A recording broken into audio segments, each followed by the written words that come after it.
I think, pending just an announcement that we're awaiting, this becomes the G20 one. 55 members, part of one entity called the African Union comes in. And also, Rahul, I think we also need to talk about how significant this is in light of China's own separate flex as far as Africa is concerned. Oh, absolutely.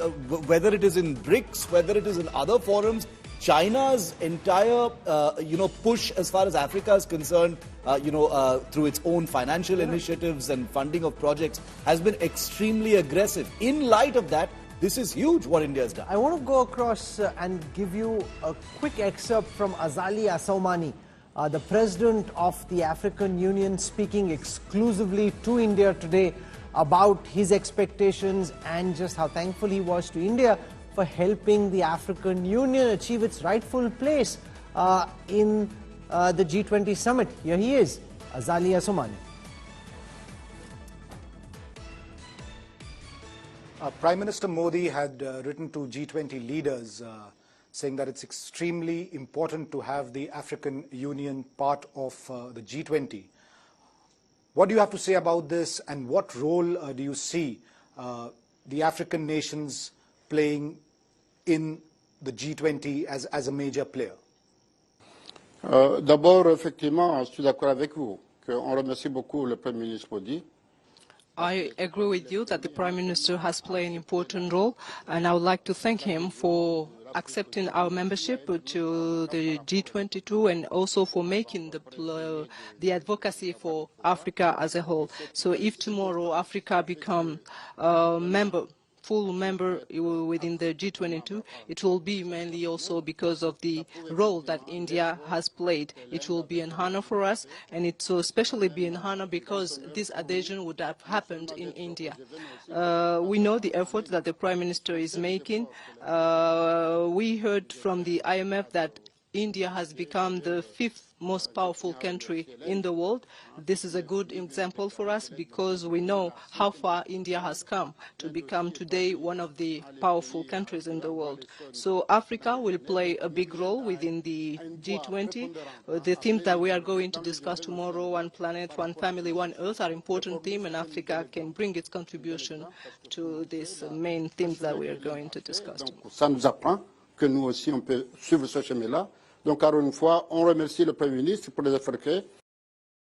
I want to go across to Geeta Mohan, our Foreign Affairs Editor. The African Union being invited to the G20 high table, does that mean the G20 then formally gets rechristened the G21, or does it just stay the G20 with the African Union joining in?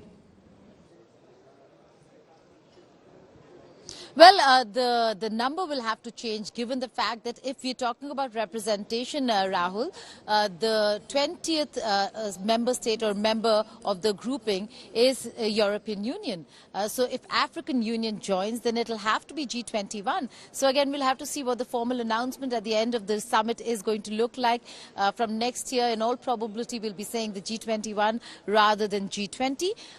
If you go by logic, it'll have to be G21. And also, Geeta, does that mean, in a way, can we now conclusively say also that you've got the first major achievement of what has happened at G20 this year, that irrespective of what happens tomorrow in terms of declarations, African Union becoming part of the G20 will be remembered as one of the major contributions of what has happened in Delhi. And India will rightfully stake claim to having played a major role in that. Absolutely. This is an initiative, a proposal from India and by India, Rajdeep. There is no other a country that can take credit for such a huge achievement, irrespective of what happens at the end of the two-day summit in terms of whether there's going to be joint communique or not. Within that joint communique, there is consensus on one very important inclusion.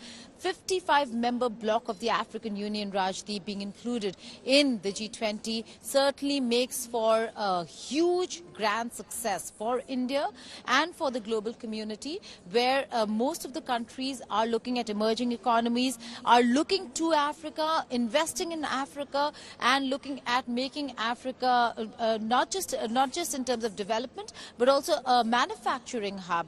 They have the land, they have the space, and in all that, we're seeing a lot of interest in Africa today. Strategically also speaking, the African continent, some of the countries are very important, not just to India, but also to China, to the United States of America, Europe as a whole. So this is indeed a huge achievement. Having their voice is also in many ways putting forth voice of the global south, and G20 becoming more representative of the new world order, a changed world order. We will not see much of that, this kind of inclusion, inclusivity in structures where countries like India, Rajdeep, don't really have a say. Look at how India is struggling with UN reforms. Look at how India has been struggling with expansion of the UNSC. But at the G20, India has made it happen. And African Union being included is indeed a huge achievement.